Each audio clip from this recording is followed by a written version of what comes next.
बिस्मिल्लाहिर्रहमानिर्रहीम, अस्सलाम वालेकुम। मैं सलमान, आप देख रहे हैं न्यूज़ विद हसन। बांग्लादेश जो कभी मशरकी पाकिस्तान हुआ करता था, फिर गद्दारों की गद्दारी और इनकी भारत से यारी ने जदीद दुनिया की सबसे बड़ी इस्लामी मुमलिकत को दो लख्त कर दिया। 16 दिसंबर 1971 की शर्मनाक तारीख ने गोया भाइयों के बीच सदियों की दूरियां पैदा कर दी। गद्दारों और अंग्रेज़ के वफादारों को वक्ती फतह तो हासिल हो गई, मगर शेख मुजीब और इसके साथियों को जल्द ही गद्दारी की सज़ा खुद इसके हमवतनों ने दी। तो याहिया नियाज़ी और इनके हवारी भी तारीख़ में बुज़दिल, गद्दार और नाअहल ठहरे। इनको बचा तो लिया गया, मगर ज़िल्लत इनका मुकद्दर है, और जब तक तारीख़ रहेगी इन्हें काबिल इज़्ज़त कोई नहीं समझेगा। असल बानियान पाकिस्तान की औलादें बांग्लादेशी बन गई, जो अब भी पाकिस्तान के आशिक थे। इन पर ज़िंदगी तंग करती है। मुजीब और इसके साथियों के कत्ल के बाद जैसे ही इसकी बेटी को मौका मिला, इसने पाकिस्तान दुश्मनी की तमाम हदें मिटा दी। 2009 के बाद मुसलसल 15 साल बंगाली अवाम को जुल्म और जबर की वो मिसालें देखने को मिली कि शायद बंगाल में अंग्रेज़ दौर और जनरल नियाज़ी के मजालिम भी कम लगने लगे। बांग्लादेश इस दौर में भारत का बगल बच्चा बनकर रह गया और आज़ादी महज नाम की रह गई। मगर तमाम तर कोशिशों के बावजूद सानिया मशरकी पाकिस्तान के 53 साल बाद भी बंगाली अवाम में छुपा पाकिस्तान नहीं निकाला जा सका। तलबा इनकलाब के नारे तुमी कौन अमी कौन, रज़ाकार रज़ाकार, ने ना सिर्फ शेख हसीना और भारत को बल्कि पाकिस्तानियों को भी हिलाकर रख दिया। तुमी के अमी के, तुमी के अमी के, কে বলেছে কে বলেছে তুমি কে আমি কে। हमारी तमाम तर कजरवियों, कोताहियों और नाहलियों के बावजूद हमारा सुनहरा बंगाल आज भी हमें भारत पर फौकियत देता है। भारत से नफरत और पाकिस्तान से मोहब्बत, ये है आज के बांग्लादेश का चेहरा। तलबा तहरीक की कामयाबी और इनकलाब के बाद पेश आने वाले वाक़यात गोया ख्वाब से महसूस होते हैं। 11 सितंबर को बानी पाकिस्तान का कायद-ए-आज़म मोहम्मद अली जिन्नाह की बरसी सिर्फ पाकिस्तान नहीं बांग्लादेश में भी मनाई गई, और कायद को बांग्लादेश का भी हकीकी लीडर, हकीकी बानी करार दिया, क्योंकि उनका कहना था कि अगर पाकिस्तान न बनता तो बांग्लादेश भी नहीं बन सकता। बांग्लादेश में कौमी परचम और कौमी तराने को तब्दील करने की मुहिम भी ज़ोरों पर है।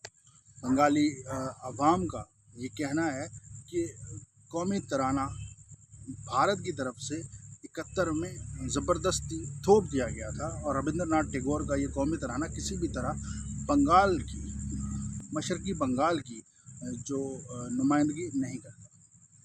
इसमें 90% इस्लामी आबादी के लिए कुछ नहीं है, और ये सिर्फ़ और सिर्फ मुत्तहिदा बंगाल के लिए लिखी गई एक नज़म थी, जिसे हम पर ज़बरदस्ती थोपा गया। लिहाजा बांग्लादेश के हवाले से एक नया कौमी तराना वक्ती अहम ज़रूरत है। इसी तरह जो परचम है उसमें भी इस्लामी साइन कोई नज़र नहीं आता, लिहाजा उसको भी तब्दील किया जाना चाहिए, ऐसा बंगाली अवाम चाहती है। गो के मौजूदा इंटरिम हुकूमत इस हवाले से कोई तब्दीली करना नहीं चाहेगी, मगर एक सवाल, जो एक तहरीक जो वहाँ शुरू हो चुकी है, यकीनन इसके मुस्बत असरात भी जल्द सामने आएंगे।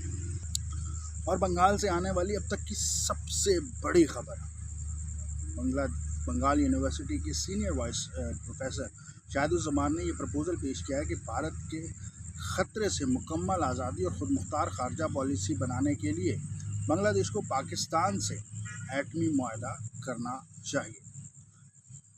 इनका कहना था कि पाकिस्तान ही बांग्लादेश का कुदरती हलीफ और मुआविन है, और ख़ित्ते में बड़ी ताकत है, जिसका साथ हासिल हो जाने से बांग्लादेश को भारतीय दबाव से आज़ादी हासिल हो सकती है, वरना बांग्लादेश भारत की जो रेशा दवानियाँ हैं उनका मुकाबला करने के काबिल नहीं है। In order to change the Indian habitual perception, our only answer, as I feel, is nuclearization.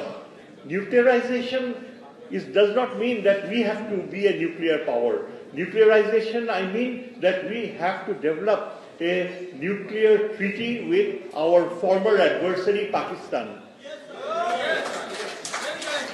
Pakistan is the most reliable, trustworthy security ally of Bangladesh. This is exactly what the Indians want us not to believe. You know, Pakistanis, their herds burn out. They may not ask formally for forgiveness, but they don't want to see us become an Indian vassal. They will do anything, I can assure you, they will do anything to protect us from the Indians. हमारी तमाम तर कोताहियों, नाअहलियों और बदआमालियों के बावजूद पाकिस्तान के लिए मुस्बत दौर का आगाज़ हो चुका है। मुस्बत मौक़े सामने आते हुए नज़र आ रहे हैं। पाकिस्तान को करना सिर्फ इतना है कि इन मौक़ों से फ़ायदा उठाना। भारतीय मीडिया की चीखों पुकार और इल्ज़ामात कि पाकिस्तान की ISI ने पूरी तरीके से इस पूरे तहरीक को इन्फ्लुएंस किया है, और अगर इन चीज़ों में तो सच्चाई है तो भारतीय इंटेलिजेंस पर, भारतीय सरकार पर मेरे ख़्याल में लानत है, और उनको डूब मरना चाहिए शर्म से। इतने सारे रिसोर्सेज होने के बावजूद वो पाकिस्तान जैसी रियासत जिसके पास इस वक्त रिसोर्सेज ना होने के बराबर हैं, उससे शिकस्त खा गए हैं बांग्लादेश में। हकीकत ये है कि बांग्लादेश की रियासत, बांग्लादेश की अवाम की मोहब्बत ने इस पूरी की पूरी तहरीक को लीड किया है।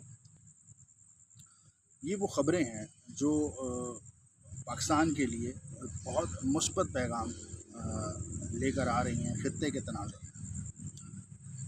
पाकिस्तान में क्या हो रहा है, पाकिस्तान में क्या नहीं हो रहा है, इससे कतई नज़र हमें ये देखना है कि बंगाल में क्या हो रहा है। और बंगाल में जो हो रहा है वो किसी ख्वाब से कम नहीं है, वो पाकिस्तान के लिए बहुत बड़ी अपॉर्चुनिटी है। मालदीव ने भारत को लात मार के निकाल दिया, श्रीलंका में उनका असर रसूख ख़त्म हो गया, नेपाल में उनका असर रसूख ख़त्म हो गया, और अब बंगाल में उनका असर रसूख ख़त्म हो गया।